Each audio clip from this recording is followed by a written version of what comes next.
Chapter 4. The rabbit sends in a little bill. It was the white rabbit, trotting slowly back again and looking anxiously about as it went, as if it had lost something, and she heard it muttering to itself, the Duchess, oh my dear paws, oh my fur and whiskers, she'll get me executed, as sure as ferrets are ferrets. Where can I have dropped them, I wonder? Alice guessed in a moment that it was looking for the fan and the pair of white kid gloves, and she very good-naturedly began hunting about for them, but they were nowhere to be seen. Everything seemed to have changed since her swim in the pool, and the great hall with the glass table and the little door had vanished completely. Very soon, the rabbit noticed Alice as she went hunting about and called out to her in an angry tone, Why, Mary Ann, what are you doing out here? Run home this moment and fetch me a pair of gloves and a fan. Quick now! And Alice was so much frightened that she ran off at once in the direction it pointed to, without trying to explain the mistake it had made. He took me for his housemaid, she said to herself as she ran. How surprised he'll be when he finds out who I am. But I better take him his fan and gloves. That is, if I can find them. As she said this, she came upon a neat little house, on the door of which was a bright brass plate with the name W. Rabbit engraved upon it. She went in without knocking and hurried upstairs in great fear lest she should meet the real Mary Ann and be turned out of the house before she had found the fan and gloves. How queer it seems, Alice said to herself, to be going messages for a rabbit. I suppose Dinah will be sending me on messages next. And she began fancying the sort of thing that would happen. Miss Alice, come here directly and get ready for your walk. Coming in a minute, nurse, but I've got to see that the mouse doesn't get out. Only I don't think that they'd let Dinah stop in the house if it began ordering people about like that. By this time she had found her way into a tidy little room with a table in the window, and on it, as she had hoped, a fan and 2 or 3 pairs of tiny white kid gloves. She took up the fan and a pair of the gloves, and was just going to leave the room when her eye fell upon a little bottle that stood near the looking-glass. There was no label this time with the words, "Drink me," but nevertheless she uncorked it and put it to her lips. I know something interesting is sure to happen, she said to herself, whenever I eat or drink anything. So I'll just see what this bottle does. I do hope it'll make me grow large again, for really I'm quite tired of being such a tiny little thing. It did so indeed, and much sooner than she had expected. Before she had drunk half the bottle, she found her head pressing against the ceiling and had to stoop to save her neck from being broken. She hastily put the bottle down, saying to herself, That's quite enough. I hope I shan't grow any more. As it is, I can't get out of the door. I do wish I hadn't drunk quite so much. Alas, it was too late to wish that. She went on growing and growing, and very soon had to kneel down on the floor. In another minute, there was not even room for this, and she tried the effect of lying down with one elbow against the door and the other arm curled round her head. Still, she went on growing, and as a last resource, she put one arm out of the window and one foot up the chimney, and said to herself, Now I can do no more, whatever happens. What will become of me? Luckily for Alice, the little magic bottle had now had its full effect, and she grew no larger. Still, it was very uncomfortable, and as there seemed to be no sort of chance of her ever getting out of the room again, no wonder she felt unhappy.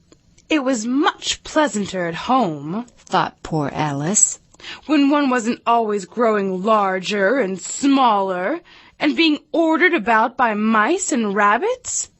I almost wish I hadn't gone down that rabbit hole. And yet, it's rather curious, you know, this sort of life. I do wonder what can have happened to me. When I used to read fairy tales, I fancied that kind of thing never happened. And now here I am in the middle of one? There ought to be a book written about me. That there ought. And when I grow up, I'll write one. But I'm grown up now. At least, there's no room to grow up any more here. But then, thought Alice, shall I never get any older than I am now? That'll be a comfort. One way, never to be an old woman. Oh, but then, always to have lessons to learn? Oh, I shouldn't like that. Oh, you foolish Alice, she answered herself. How can you learn lessons in here? Why, there's hardly room for you. And no room at all for any lesson books. And so she went on, taking first one side and then the other, and making quite a conversation of it all together. But after a few minutes she heard a voice outside and stopped to listen. Marianne, Marianne, fetch me my gloves this moment. Then came a little pattering of feet on the stairs. Alice knew it was the rabbit coming to look for her, and she trembled till she shook the house, quite forgetting that she was now about 1,000 times as large as the rabbit, and had no reason to be afraid of it. Presently the rabbit came up to the door and tried to open it, but as the door opened inwards and Alice's elbow was pressed hard against it, that attempt proved a failure. Alice heard it say to itself, Then I'll go around and get in at the window. That you won't, thought Alice, and after waiting till she fancied she heard the rabbit just under the window, she suddenly spread out her hand and made a snatch in the air. She did not get hold of anything, but she heard a little shriek and a fall and a crash of broken glass, from which she concluded that it was just possible it had fallen into a cucumber frame or something of the sort. Next came an angry voice, the rabbit's. Pat, where are you? And then a voice she had never heard before. Sure then, I'm here, digging for apples, Your Honor. Digging for apples indeed. Here, come and help me out of this. Now tell me, Pat, what's that in the window? Sure, it's an arm, Your Honor. An arm, you goose? Whoever saw one that size? Why, it fills the whole window. Sure it does, Your Honor, but it's an arm for all that. Well, it's got no business there at any rate. Go and take it away. There was a long silence after this, and Alice could only hear whispers now and then, such as, Sure, I don't like it, Your Honor, at all. Do as I tell you, you coward. And at last she spread out her hand again and made another snatch in the air. What a number of cucumber frames there must be, thought Alice. I wonder what they'll do next. As for pulling me out of the window, I only wish they could. I'm sure I don't want to stay here any longer. She waited for some time without hearing anything more.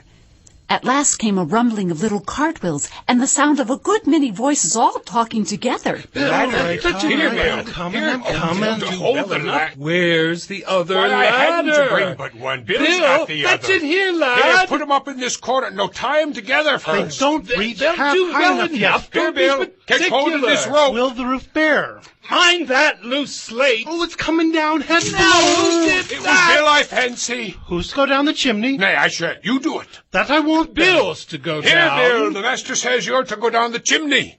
Oh, so Bill's got to come down the chimney, has he? Said Alice to herself. Shy. They seem to put everything upon Bill. I wouldn't be in Bill's place for a good deal. This fireplace is narrow, to be sure, but I think I can kick a little. She drew her foot as far down the chimney as she could and waited till she heard a little animal. She couldn't guess of what sort it was, scratching and scrambling about in the chimney close above her. Then, saying to herself, This is Bill. she gave one sharp kick and waited to see what would happen next. The first thing she heard was a general chorus of, There goes Bill. Catch him. You by the head. then silence, and then another confusion of voices. Hold up Brandy his now. head. How was it, old fellow? Tell us about To it. you? Last came a little, feeble, squeaking voice. Well, I hardly know. No more, thank ye. I'm better now. But I'm a deal too flustered to tell you. All I know is something comes at me like a jack-in-the-box, and up I goes like a skyrocket. So you did, old fellow. We must burn the house down. And Alice called out as loud as she could.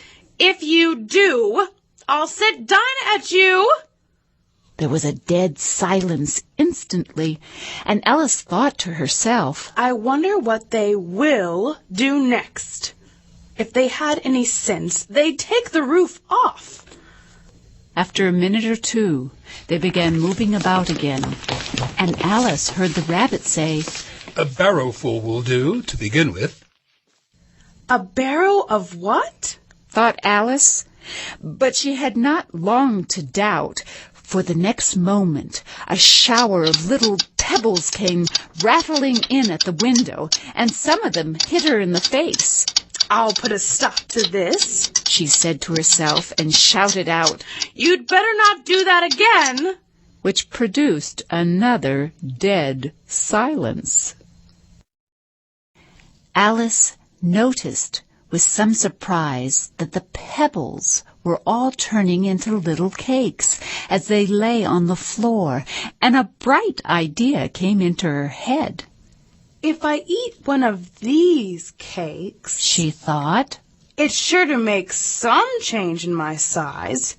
And as it can't possibly make me larger, it must make me smaller, I suppose. So she swallowed one of the cakes and was delighted to find that she began shrinking directly. As soon as she was small enough to get through the door, she ran out of the house and found quite a crowd of little animals and birds waiting outside. The poor little lizard, Bill, was in the middle, being held up by 2 guinea pigs, who were giving it something out of a bottle.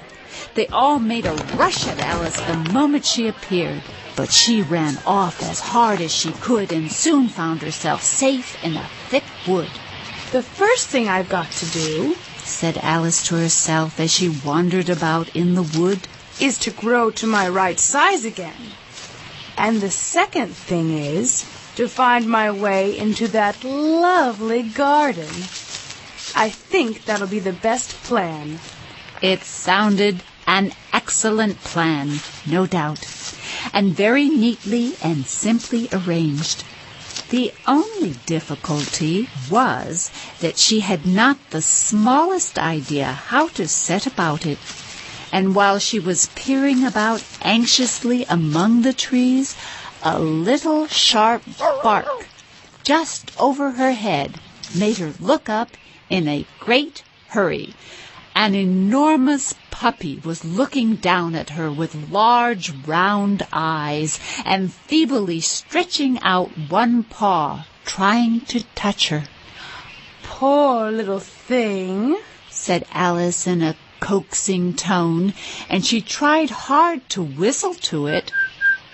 But she was terribly frightened all the time at the thought that it might be hungry, in which case it would be very likely to eat her up in spite of all her coaxing.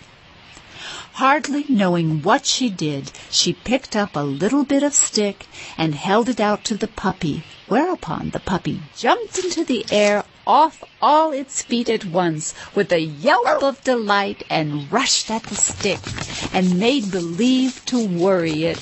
Then Alice dodged behind a great thistle to keep herself from being run over, and the moment she appeared on the other side, the puppy made another rush at the stick and tumbled head over heels in its hurry to get hold of it. Then Alice, thinking it was very like having a game of play with a cart horse, and expecting every moment to be trampled under its feet, ran round the thistle again. Then the puppy began a series of short charges at the stick, running a very little way forwards each time and a long way back, and barking hoarsely all the while, till at last it sat down a good way off, panting with its tongue hanging out of its mouth and its great eyes half shut. This seemed to Alice a good opportunity for making her escape. So she set off at once and ran till she was quite tired and out of breath, until the puppy's bark sounded quite faint in the distance. "And yet what a dear little puppy it was," said Alice as she leant against a buttercup to rest herself and fanned herself with one of the leaves. "I should have liked teaching it tricks very much, if I'd only been the right size to do it. Oh, dear! I'd nearly forgotten that I've got to grow up again. Let me see. How is it to be managed? I suppose I ought to eat or drink something or other, but the great question is, what?" The great question certainly was, what? Alice looked all round her at the flowers and the blades of grass, but she did not see anything that looked like the right thing to eat or drink under the circumstances. There was a large mushroom growing near her, about the same height as herself, and when she had looked under it, and on both sides of it, and behind it, it occurred to her that she might as well look and see what was on the top of it.